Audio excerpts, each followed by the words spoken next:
I have a better way for you to draft a championship fantasy football team. It's called VOR, Value Over Replacement, and it'll help you draft smarter and build a better roster right from the get-go. So stick around and I'll show you how it's done. Draft projections are fine if all you want to do is be like every other jackass on the planet who uses them. But I bet you want to get an advantage. I bet you want to draft smarter. I bet you want to build a powerhouse roster from the get-go. Projections alone are a poor choice because they don't give you a way to compare players across positions, and they don't tell you where the line is between players that are rosterable and those that will probably be waiver wire trash. That's why you need value over replacement drafting, or VOR for short. Hi, I'm Aaron. I've been playing fantasy football for over 30 years now, and I do statistical analysis of stuff and things. Go to lineuptheory.com to learn more. Now, let's get into VOR. What is value over replacement drafting? Well, let's say we have two players, A and B. Player A is projected to score 297 fantasy points. Player B is projected to score 300 fantasy points. Which one do you think is better? Your default may be player B. He's going to score 300, 3 more than player A. But what if player B is a quarterback and player A is a running back? Now which one is better? What value over replacement gives you is a normalization of a player's projections across positions so that you can compare, say, a quarterback to a running back, or a quarterback to a kicker, or a running back to a team defense, or a wide receiver to your mom's butt. In this case, if we normalized these two players at their position, if B is a quarterback, A is a running back, and we pick what we call a replacement level player at each position, then now we can normalize the projections for each player at that position so that we can compare the two across positions and with each other at that same position. So in this case, if we normalize the quarterbacks, player B, and player B turned out to have a value over replacement of 1.1, and we normalize the running backs, and player A came out to have a value over replacement of 1.7, now the choice becomes obvious, right? You pick the running back even though he's projected to score less points, because the running back is more valuable at that position than the quarterback, which means it's easier to replace the quarterback at his position than it is the running back. You get it? I'll do some examples in a minute. So the first step in value over replacement drafting is to select what we call a replacement level player at each position. Now, you can define your replacement level player however you want, but typically you want to define it as how many players at that position will be able to hold a roster spot across your league. So let's say quarterbacks, for instance. Most leagues and most scoring systems only allow you to play one quarterback every single week. So if, say, you have 10 teams in your league, that's 10 starting quarterbacks every week. And if you assume that each manager will roster a bench quarterback, that gives you a total of 20 rosterable quarterbacks. So you could just draw the line in the sand at the 20th ranked quarterback and say that's the replacement level quarterback. And I'll show you what that looks like here in a second. So let's take a look at these hypothetical player projections that I just made up, pulled it right out of my butt. So let's say this is for quarterback. And we have a total of 7 quarterbacks ranked here. So let's say we're playing in a 3-team league. I know that's ridiculous, but bear with me. It's an example, goddammit. So if we're playing in a 3-team league and you can only play one quarterback every single week, so that means you'll have 3 starters every single week. And if you assume that each manager will roster a bench or a backup quarterback, then your replacement level will be down here at 6.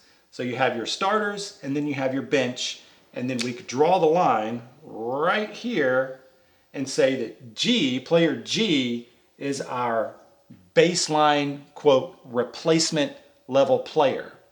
And the next step we need to do is to take this value here and normalize these projections at quarterback by calculating the value over replacement for each player. So the way we calculate VOR is to take the replacement value that we came up with, in this case 232 fantasy points, and we divide that into each of the players' projections to come up with our VOR value.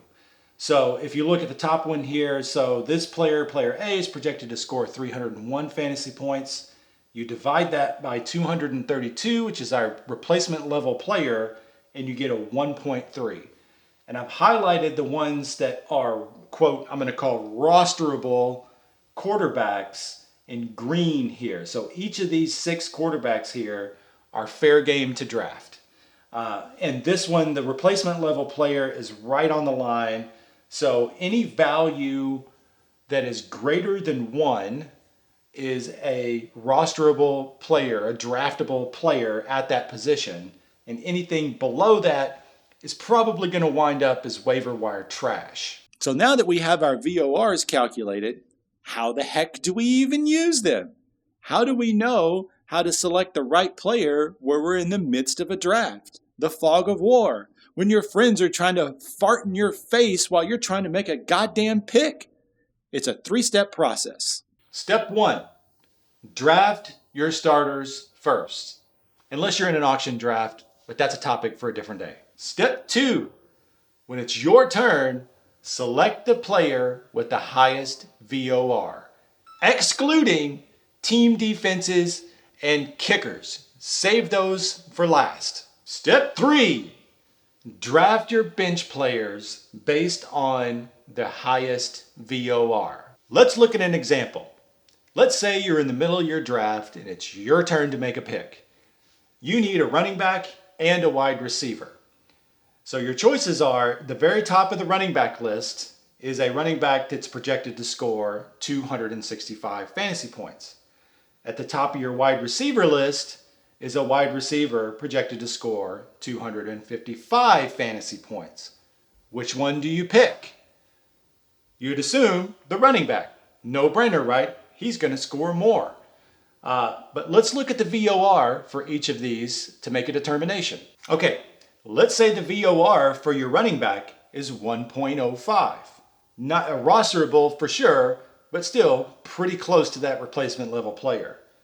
And the VOR for the running back under consideration is 1.25. Now the choice becomes clear. You should take the running back. Why, you ask? Because the running back is easier to replace than the wide receiver, meaning that you will be stronger at wide receiver than you would be at running back had you taken the running back. It seems counterintuitive. But when you look at the running back, he's closer to being waiver wire trash than the wide receiver. So the point is that you could skip this guy, draft the wide receiver, and then probably claim a replacement level player off the heap after the draft, if need be. So draft the wide receiver. Follow the numbers. So now the next question is, how in the heck do I put together my VOR draft kit so I know what the F I'm doing when it's time to do my draft? You have a couple of choices here. You could go out into the wild internet, scrape some draft projections for free off some janky free site, and calculate VOR that way. Not a bad choice if you want to learn how the whole process works. Your second best option is to go to lineuptheory.com and just download draft projections for free. There's no VOR in there. I'm going to let you calculate that by hand. But you can go to lineuptheory.com and grab that for free. The third best option, and the easiest option available, is to also go to lineuptheory.com, sign up for the draft kit, the VOR draft kit. Then you can customize your draft kit right there in the app. Takes just a few minutes. You can play around with it all you want, get your numbers just right, and have VOR kit ready to go on draft day. So that's it. I hope you better understand how value over replacement drafting works now, and you'll apply it at your next draft. I think it helps you draft smarter and build better rosters.